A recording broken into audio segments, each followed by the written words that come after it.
In our line of work, we are often helping people when they are at the worst part of their life or the most vulnerable. I'm Angie Miller with Ryan Miller in Coburn, and we specialize in helping our clients through difficult times. We help individuals who have been injured in car accidents, suffered from medical malpractice, or who are facing criminal charges. If you ever find yourself in one of these situations, please don't hesitate to reach out to our firm. We're available 24/7 and can be reached at 406-542-2233.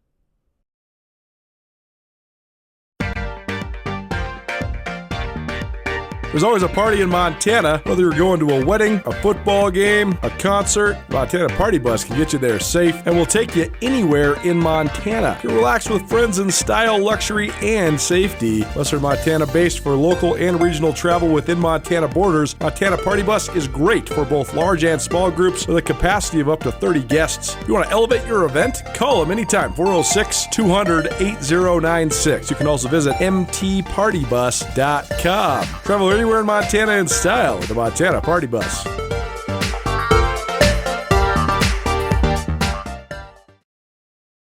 Ride with Ryder back for another week, but Mike's not driving this week. He's hanging, sitting there in the Magic City. What's up, man? Good to see you. Yeah, good to see you, man. I'm stationary today. No travel, which is okay by me.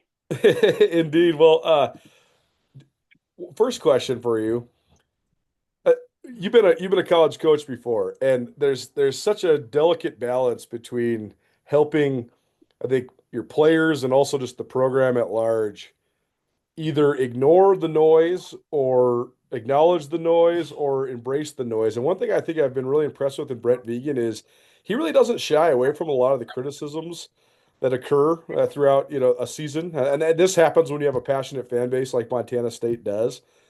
But I think Vigen has been very self-aware, and I think he's addressed a lot of the weaknesses of the program over the last 5 years.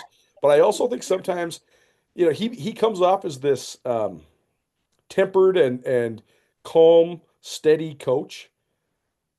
Don't get it twisted. This dude's a competitor, man. He wants to win for sure. Yeah. And I just wonder. It was interesting because he was pretty flustered after the Mercyhurst game. Like you could tell he wanted to acknowledge, hey, we got a shutout win, but I also am fully aware that this was not good enough based on our standards.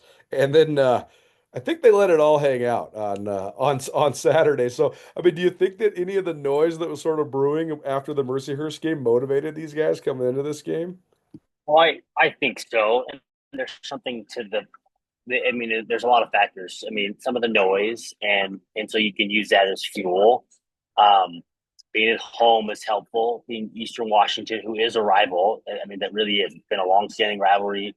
And then it's also the start of conference play. And so I think you put it all together, and it's a pretty good recipe to be like, look, we need to put a beat down out there, and that's what happened. And you can see the competitive nature on the sideline. I mean, even up 30-7, they're just there were some opportunities where they didn't extend a drive, still got points out of the deal. Stand steady, continues to be Mr. Steady, and they're stealing 3 points. And you can look at Vigen, and they showed him on the sideline, and he's still just like, that's not good enough. I wanted the touchdown, not the field goal. And you can see his competitive nature. I wish I could be in the locker room because I think that's such an art, Colter, that these coaches do. And I've seen some do it well, some not do it very well in my time as a player and a coach. But just when is the time to block out what's going on the outside?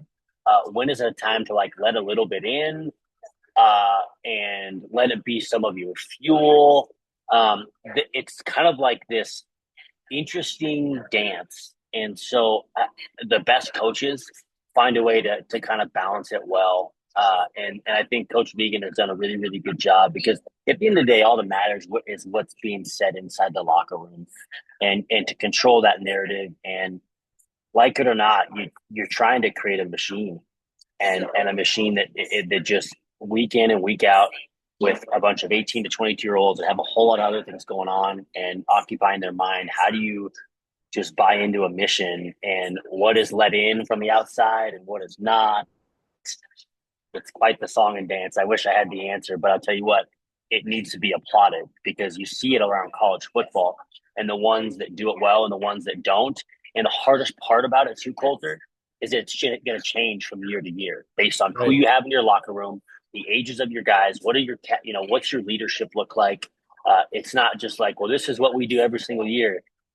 Maybe in years past it works that way, but that's not how it works. And so Coach Vigen, based on the identity of the team, has done a really, really good job controlling that narrative and using pieces of information and what comes in and what comes out. So kudos to him. And you can tell, man, he is a competitor. Join Town Pump's Pump It Up Rewards Plus program and never pay full price for fuel again. Save 5 cents on every gallon every day at any Town Pump across Montana. Plus, earn and redeem points on your favorite in-store items to get free stuff with our clubs. Stop in and pick up a rewards card. Download the Pump It Up Rewards Plus app today. Or visit townpump.com/rewards to register and start saving. Right down the road, pump it up. Oh, yeah. Her stopped your world. The ring you give her should stop her heart. Tina, will you marry me? Not again! Don't worry, I'm gonna fix this because we want to be your jeweler on our beautiful diamond! Clear! Come back to me, Tina! Are you okay?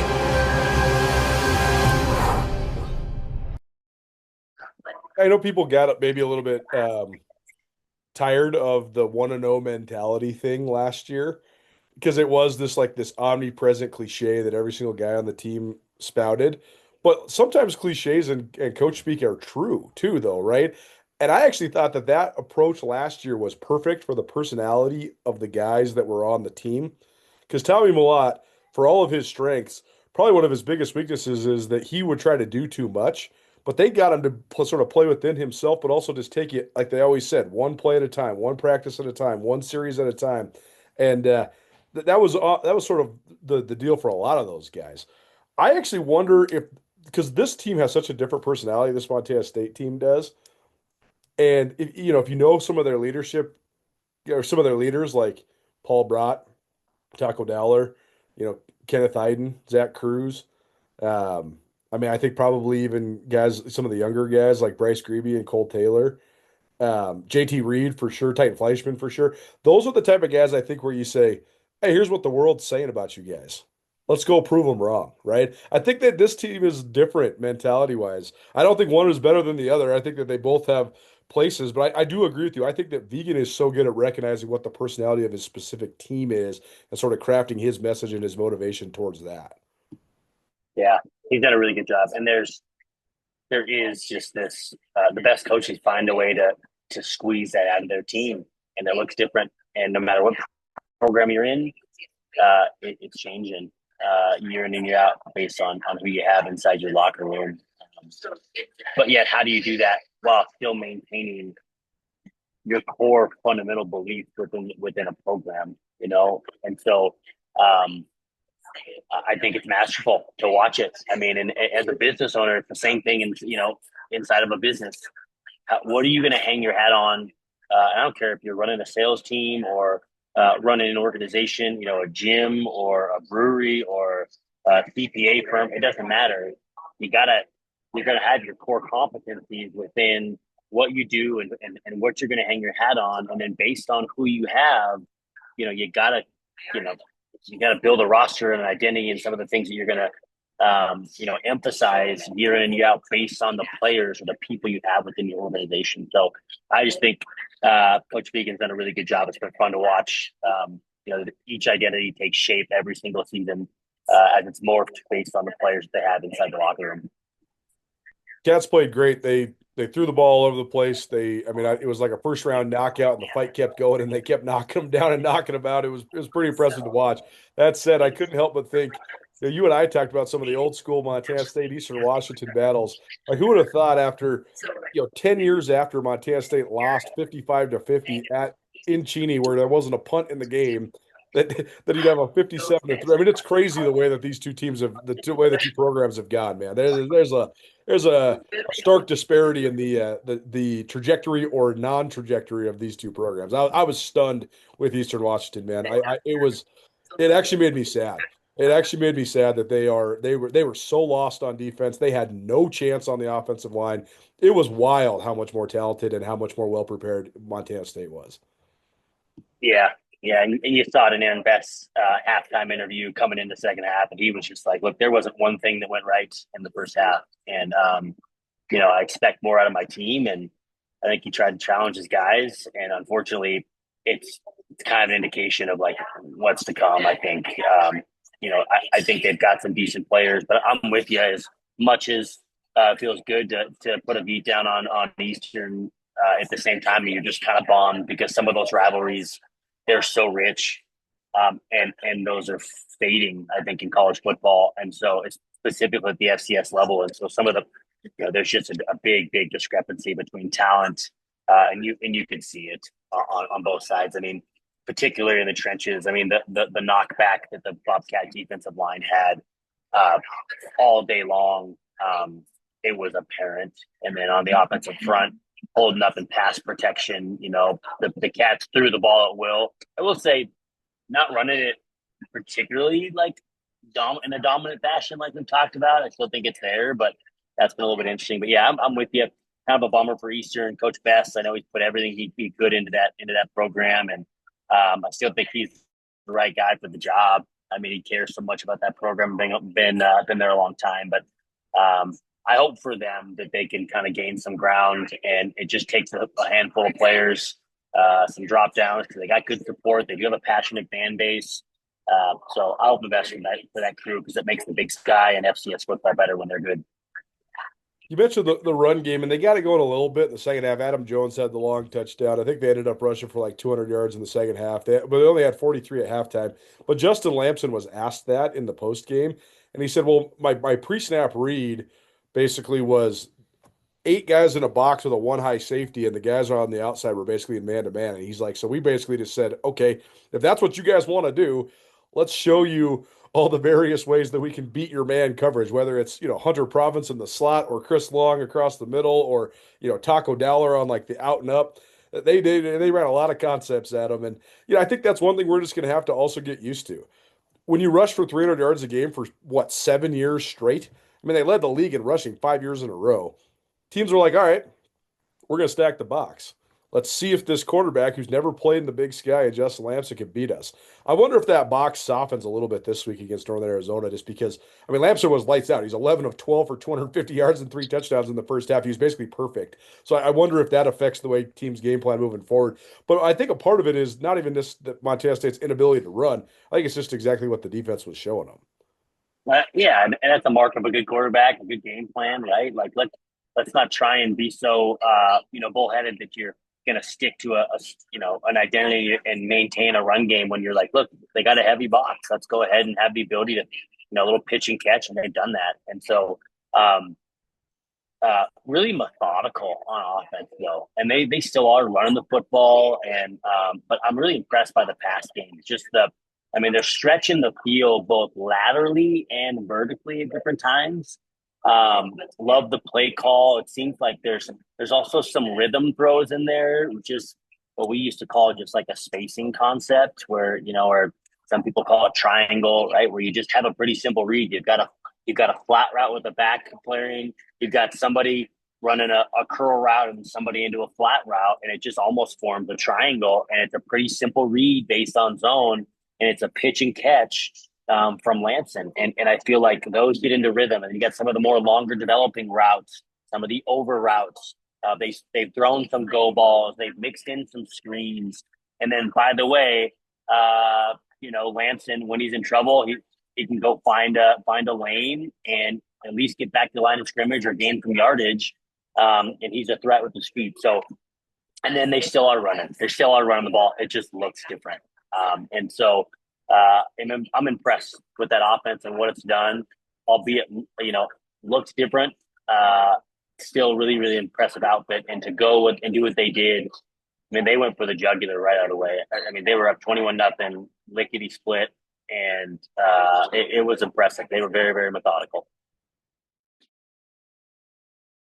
Weekside Breakdown, proudly presented by the Bobcat Collective at Montana State. The Bobcat Collective is the NIL collective that serves Montana State University student athletes. The collective is partnered with Montana State to connect fans, alumni, businesses, and local nonprofits with Montana State student athletes. Opportunities through the collective allow student athletes to earn compensation while serving the greater Montana State University community. Sign up now for memberships and enjoy automatic entry into raffles for free tickets while supporting the bright minds at Montana State. They have multiple different membership tiers, and you can also be a one-time supporter, and you can also business partner or corporate supporter. Visit bobcatcollective.com for more.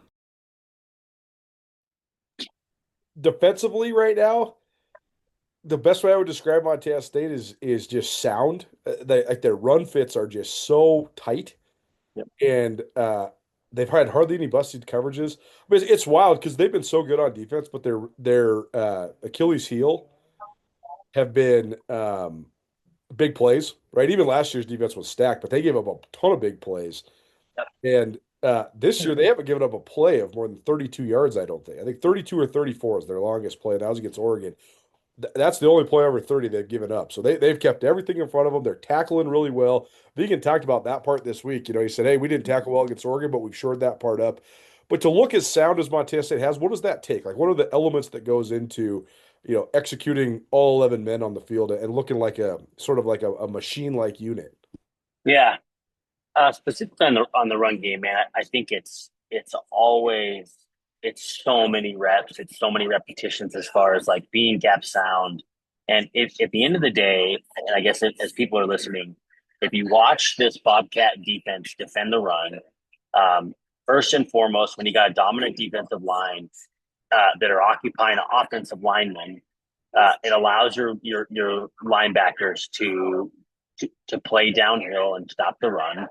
And so that's kind of the big piece. And those guys are making plays. So those linebackers, albeit maybe run a little bit more free, but also are in the right spot and they're really, really gap sound. But I think one of the things that I've continued to see is the guys on the edge. You call them a force defender.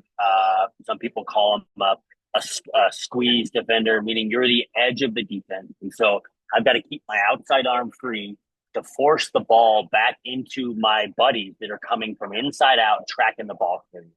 And I feel like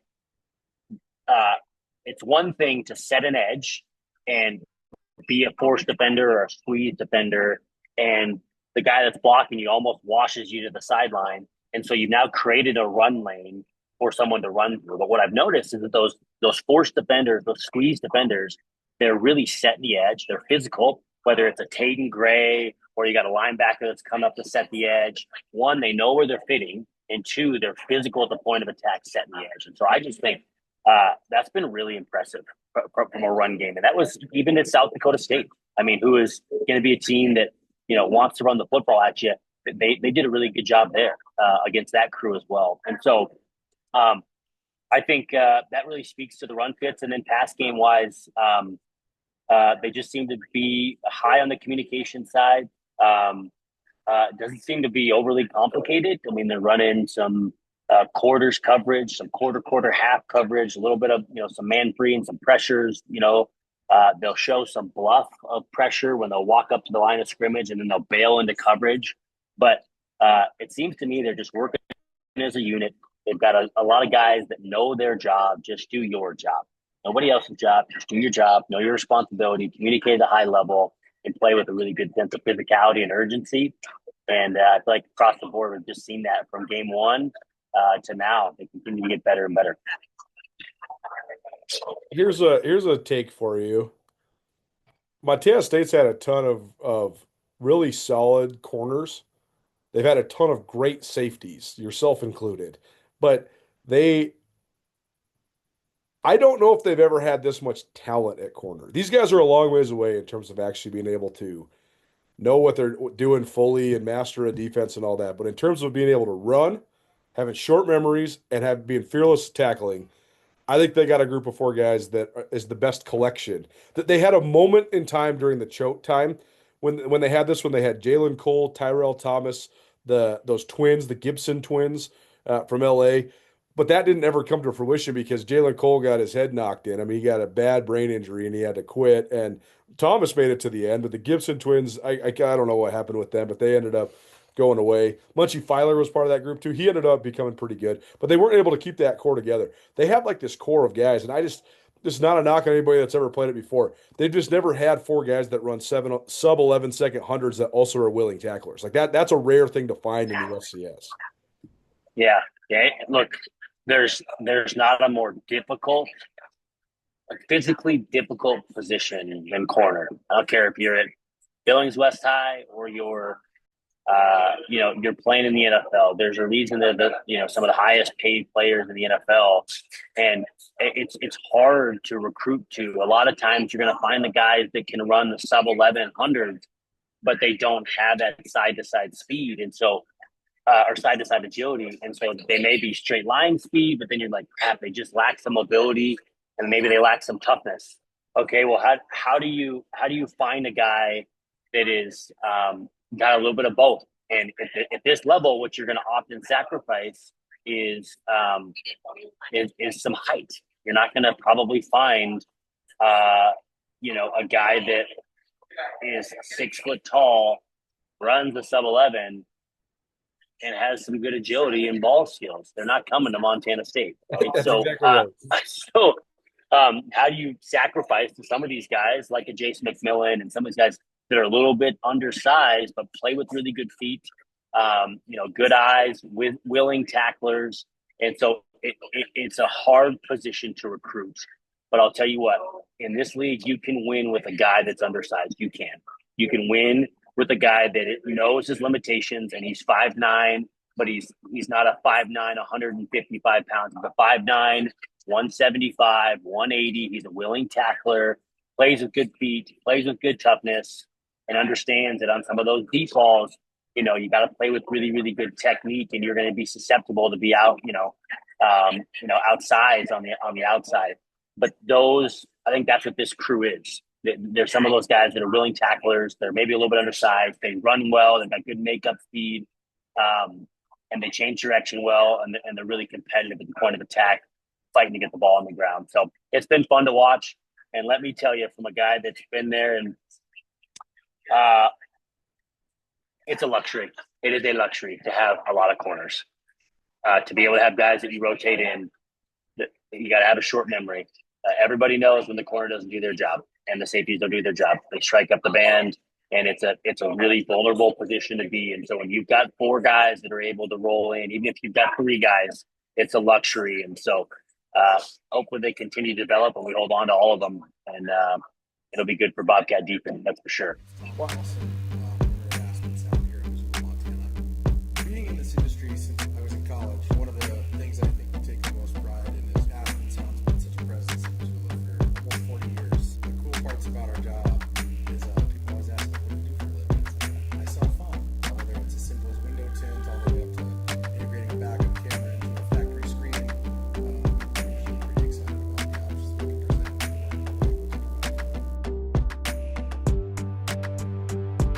Well, I think there's a fun dynamic there too right now because they have a first-year coach in Trent Green. I don't know if you've heard him talk, but man, he is so interesting because he's like obsessed with football. You can just tell like this guy is obsessed with the schematics and the science of football. And I think he's a really good teacher. I think those guys are learning a lot from him. But I also think there's a fun dynamic that all these guys are in the same spot, like in terms of their trajectory of their careers. Last year, you had like some up-and-comers and some senior guys, and they were sort of balancing with each other. And then it ended up like all of them left, either graduated or transferred. Now they're all kind of in it together. So they're like competing with each other. They have this new coach. And I don't know. I just think the fact that they're all young and up and coming, I think that adds to sort of the dynamic. I think they have a chance to stay together more because they're sort of all in the same shoes. Yeah. And I think part of that is,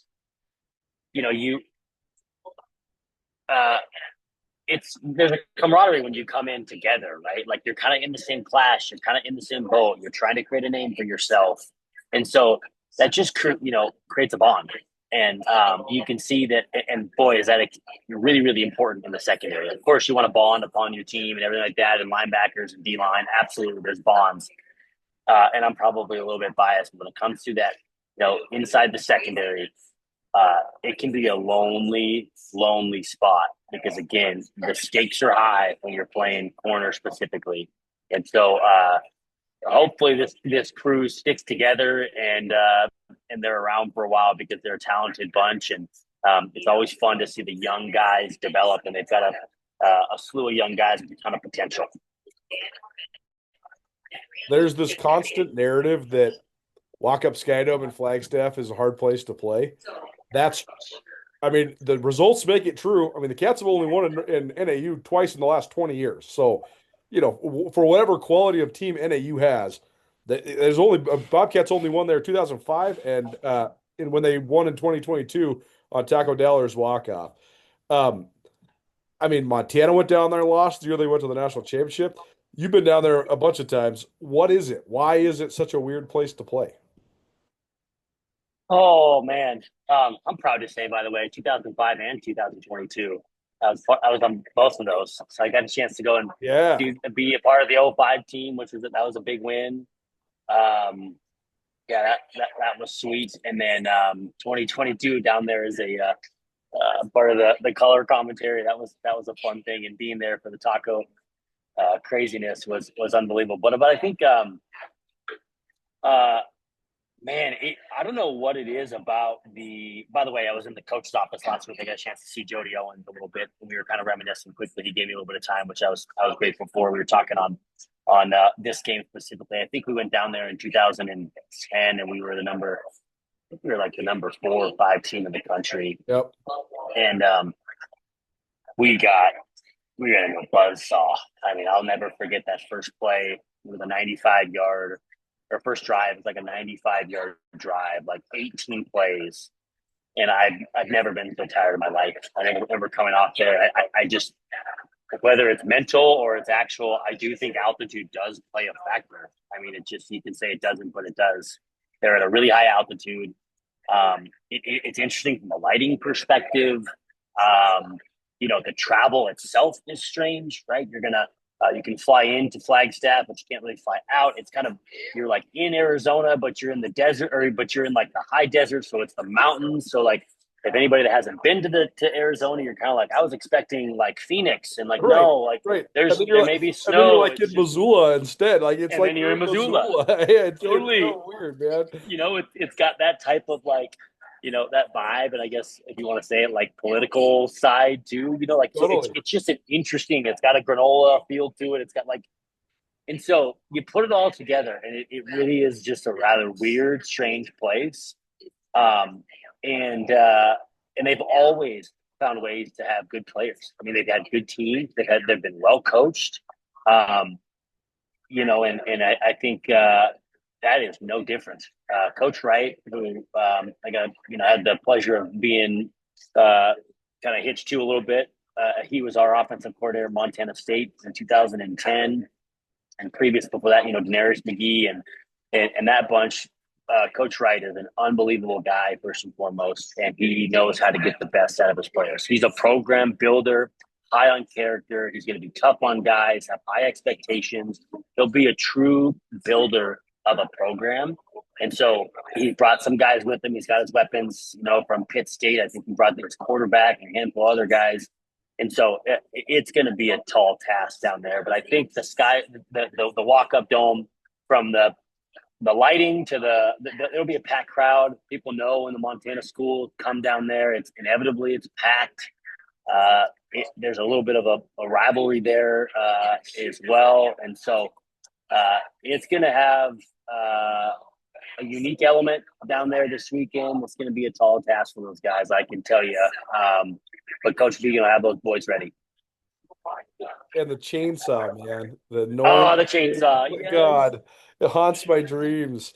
But then they also used to have the thunder sticks, the lumberjack thunder sticks. Yeah, so they'll have those ready to go, and the chainsaw, and they got a big sign when you walk in there, and it's got the altitude posted there. It's a real interesting place to go play, and then for years and years it was AstroTurf, right? So it's just it's a strange thing. And so anyway, it's a unique place, but it'll be a ball game on Saturday, I have no doubt. Well, it should be fun. Riding with Ryder here on the Big Sky Breakdown. Mike Ryder joins us each week to break down Bobcat football. Thanks for being here, buddy. Good to see you. Yeah, appreciate you, Colter. Thanks for having me. So will you marry me in your future? Or maybe you do it all over again. Hi, I'm Brian Toon with Jewelry Design Center, inviting you to come see the largest selection of Will You Marry Me in the state of Montana. The brightest diamonds of every shape and size, unique settings built to last, and skilled jewelers on site offering free sizing and maintenance for life, because that's how long we want to be your jeweler. Jewelry Design Center in Missoula, on Brooks, across from the Montana Club.